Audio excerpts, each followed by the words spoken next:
দেখুন, পুরো দেশের মানুষ একজন ব্যক্তির জন্য কান্না করছে। সে কে? আমাদের ওসমান হাদি ভাই।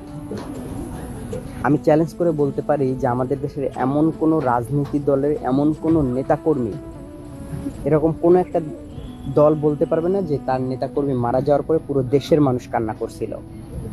কিন্তু ওসমান হাদি ভাই, তার জন্য পুরো দেশ কান্না করছে।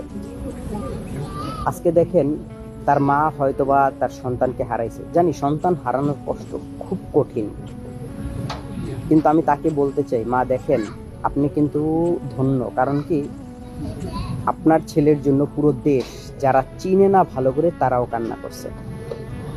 কত একটা ভালো মানুষ ছিল। তার জন্য আমরা সবাই দোয়া করছি, প্রবাস থেকে সবাই, আমাদের দেশের ওলামা একরাম থেকে শুরু করে সবাই।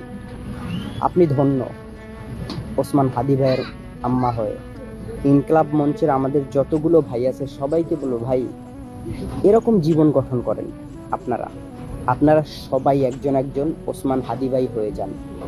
এবং আজকে তার মরণে যারা আলহামদুলিল্লাহ থেকে শুরু করে বিভিন্ন পোস্ট করে, তারাও মনে করবেন তারাও হাদি ভাইয়ের হত্যার খুনি। এরাও বর্তমান এবং আগামী প্রজন্মের জন্য এরা খুব খারাপ হয়ে দাঁড়াবে। তাদেরকেও শাস্তির আওতায় আনা